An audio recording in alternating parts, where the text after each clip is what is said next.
Hello दोस्तों, आप सभी का स्वागत है मेरी यूट्यूब चैनल पे। और आज मैंने स्पेशल नाश्ता बनाया हुआ है।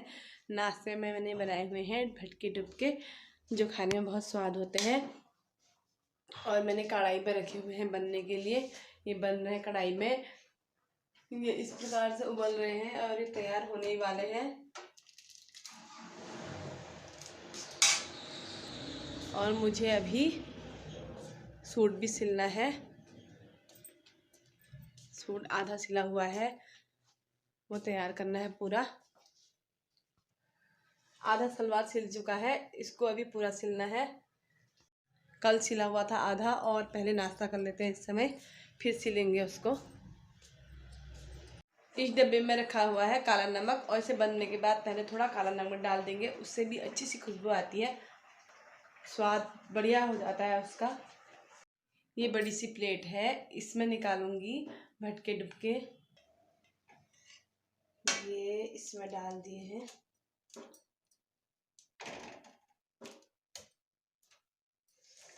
देखने में कितना अच्छा लग रहा है। हमारे पहाड़ों में विशेष रूप से भट खाया जाता है। विशेष ये जो मैंने भटके डुबके बनाए हुए हैं, ये भटके डुबके बनाने के लिए पहले भट को दुकान में ले जाकर चक्की में पीस लिया था आटा, और उस आटे से बनाए हुए हैं। एक तो नॉर्मली हम बनाते हैं डुबके, जैसे घर में भट हुए तो भिगा दिए, उससे बनाते हैं मिक्स में पीस करके। और भट जो हैं उनको चक्की में ले जा करके भी पीस के आटा बना करके बनाते हैं। तो मैंने जो बनाए हुए हैं ये चक्की में पिसे हुए भट हैं। इसमें जो काला नमक डाला है, इसकी खुशबू बहुत अच्छी आ रही है। और अब जो ये है हरी धनिया का नमक, इसको भी डालूंगी तो और ज़्यादा स्वाद बढ़ जाएगा इसका। ये डाल दिया है मैंने इसमें हरा धनिया। देख के कितना अच्छा लग रहा है ये।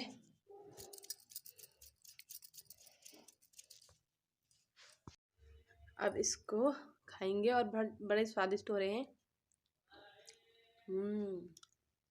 बहुत टेस्टी है। पहले से भटके डुबके बनाने के लिए एक विशेष कढ़ाई होती थी, बड़ी सी। पहाड़ों में लोग बनाते थे, बड़ा परिवार होता था तो खूब बड़ी कढ़ाई होती थी, उसमें बनाए जाते थे भटके डुबके। अब हर कोई खाना पसंद नहीं करता है, तो छोटे बर्तन में भी हो जाता है। जैसे हमारी मम्मी में कोई पसंद नहीं करता है तो हमारी छोटी कढ़ाई में भी हो जाता है। और पहले हमारे मायके में क्या होता था, बड़ी सी कढ़ाई रखी होती थी भटके डुबके बनाने के लिए स्पेशल, तो उसमें बनाए जाते थे, पूरे फैमिली वाले खाते थे। और ये जो भटके डुबके होते हैं ना, वो पचने के लिए भी बहुत आसान होते हैं। कभी किसी को लीवर की कोई दिक्कत होती है तो उसको क्या खिलाया जाता है, भटका झोला खिलाया जाता है। ये भटके डुबके खिलाए जाते हैं, उसके लिए औषधि का काम करते हैं। किसी को भूख कम लगती है तो उसे ऐसे भटके डुबके बना के खाने चाहिए। उससे क्या होता है कि उसे अगर पेट में कोई दिक्कत है तो वो सही होती है। और भटके डुबके से उसका जो लीवर होता है फंक्शन अच्छे से काम करना शुरू कर देता है। जैसे किसी को जॉन्डिस है या लीवर की बार बार दिक्कत हो रही है, तो उसके लिए भटका झोला बहुत ज़्यादा फ़ायदेमंद है। भटके झोले को बनाने में कोई भी ऑयल भी यूज़ नहीं होता है और कोई मसाले यूज़ नहीं होते हैं। सिंपल से चावल और भट से ही बन जाता है ये। और इसमें अगर स्पेशल आप डालना चाहते हो तो थोड़ा नमक डाल सकते हो, या फिर नमक को हरे धनिया का नमक हो तो ज़्यादा स्वाद आता है इससे। ये जो भट है के डुबके बनाए जाते हैं, इसमें दूध से भी ज़्यादा ताकत होती है। और अगर इसे खा लिया तो फिर दूध ना भी पियो तो चल जाता है, क्योंकि इसमें इतनी पावर होती है कि ये इससे दूध के बराबर ताकत देता है हमारी बॉडी को। मैंने कढ़ाई पूरी तरह से साफ कर ली है। अब हो गया है मेरा नाश्ता। भटके डुबके खा लिए मैंने। भटके डुबके बनाने में ज़्यादा बर्तन यूज नहीं होते हैं और कोई मसाला भी नहीं डलता है ना। डुबके सिंपल तरीके से बनते हैं तो ज़्यादा बर्तन भी यूज नहीं हुए हैं, थोड़े से ही बर्तन हैं। इनको धो लेती हूँ पहले। नाश्ता करने के बाद बर्तन भी धो लिए हैं मैंने। बाहर नगर निगम के कर्मचारी आए हुए हैं झाड़ू लगाने के लिए। झाड़ू लगाते हुए आगे तक पहुंच गए हैं, यहाँ से लगा के ले गए हैं झाड़ू। वो लगा रहे हैं आगे से झाड़ू। आजकल इस पेड़ में खूब गुलाब खिले हुए हैं, इधर भी खिले हुए हैं गुलाब। इस पेड़ में भी लाल कलर के गुलाब खिल रहे हैं, अब प्यारे प्यारे से लग रहे हैं।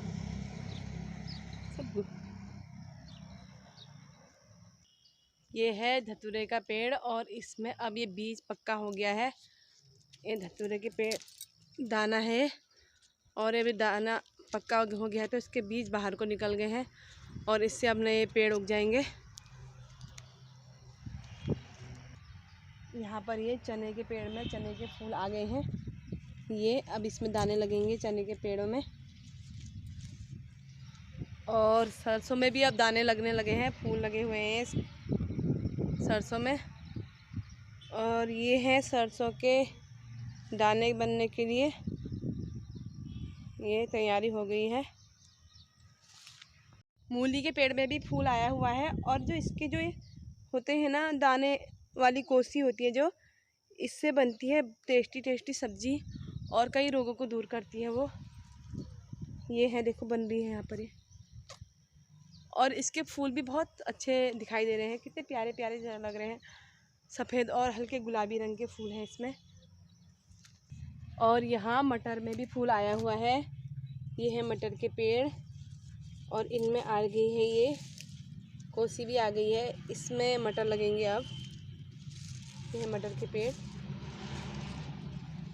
और इधर पालक के पेड़ छोड़े हुए हैं थोड़े, इसमें बीज आने की तैयारी हो रही है। ये बीज दिखाई दे रहे हैं पालक के। अभी बसंत के बाद ना पेड़ पौधों में फूल लगने लग जाता है। सारे फल वाले पेड़ होते हैं जो आजकल ये बसंत के मौसम के बाद फूल देना प्रारंभ करते हैं। और जो अब ये रबी की फसल है इसमें भी तैयारी हो जाती है फूल से फल बनने की। इधर है मेथी की क्यारी और मेथी की क्यारी में भी प्यारे प्यारे से फूल आए हुए हैं। ये दिखाई दे रहे हैं मेथी की क्यारी में फूल। और आजकल मेथी भी बहुत अच्छी हुई है। सब चीज़ में फूल आया हुआ है। सरसों में अलग फूल आया हुआ है, मूली के पेड़ में अलग फूल आया हुआ है और मटर के पेड़ों में अलग से फूल आया हुआ है। चनों में भी फूल आया हुआ है, पालक में बीज लगने लगे हैं। हमने एक विशेष प्रकार का बेथुआ लगाया हुआ है। ये है लाल कलर का बेथुआ जो गर्मियों में भी हो जाता है।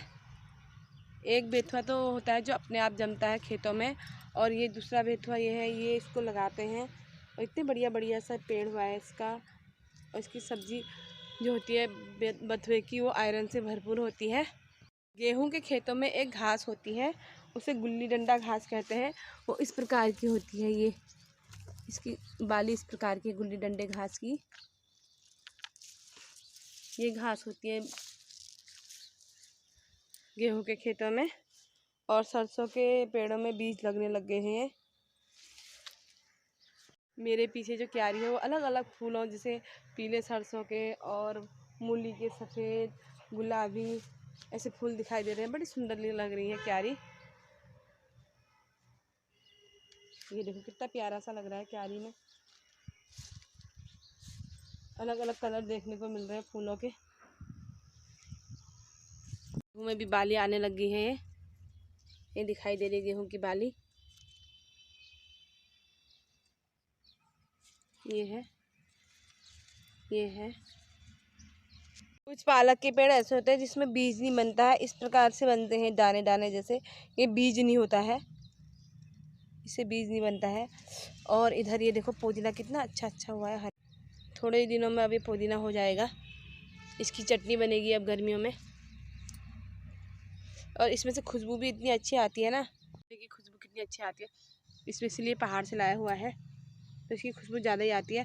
यहाँ के पुदीने में उतनी खुशबू नहीं आती है जितने की पहाड़ के पुदीने में आती है, क्योंकि यहाँ पहाड़ का जो पुदीना लाते हैं हम वो लगाते हैं, वो बरसात में फिर सूख जाता है तो हमें फिर दोबारा लाना पड़ता है वो पहाड़ से। यहाँ नहीं रह पाता है कि जैसे पहाड़ों में तो होता है कि एक बार लगा दिया तो हमेशा के लिए हो जाता है, अगले साल फिर अपने आप हो जाता है। लेकिन यहाँ क्या होता है, वहाँ से लाया हुआ पुदीना यहाँ बरसात में ख़राब हो जाता है। ये भी हमारे नए कॉलोनी में आए हुए हैं, नए नए लोग हैं। और ये फूल में नए नए गुफ्फल निकलने लगे हैं, इससे फूल आएंगे इसमें। और ये देखो सलवार तो मैंने बना लिया है, बन गया है सलवार।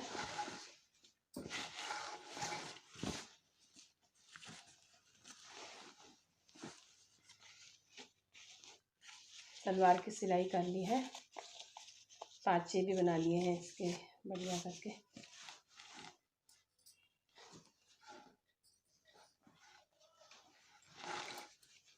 ये हो गई सलवार बनके तैयार।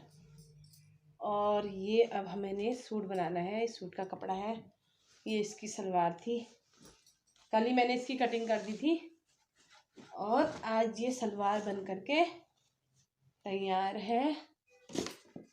और अब मैंने इसकी करनी है सूट की स्टिचिंग।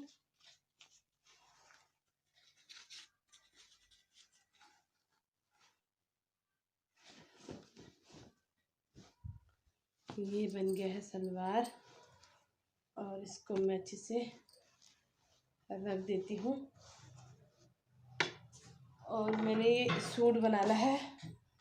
सूट के गले के लिए मैंने ये बुकरम में गला बना रखा है और सूट तैयार करती हूँ। अब सूट की सिलाई कर लेती हूँ।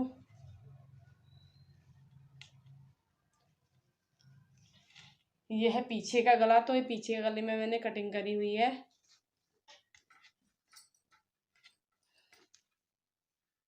अब आगे के गले के लिए बुकरम में बनाया हुआ है इसे, इसमें ऐसे करके बनाऊंगी गले को।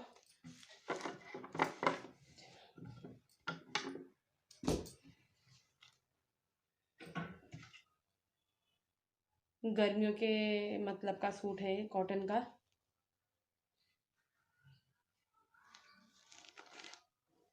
इसमें लगाए हुए हैं मैंने निशान और इसको अब कर देते तैयार।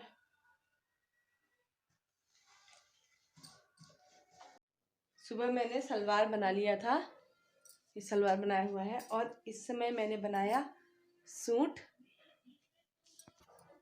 ये सूट तैयार कर लिया है मैंने। और अभी पहले सलवार बनाया, सूट भी तैयार कर लिया है। आज का दिन मेरा सिलाई में ही गया पूरा। कपड़े सिलना भी ज़रूरी है। गर्मियों का सूट है, गर्मियों के लिए बनाया है।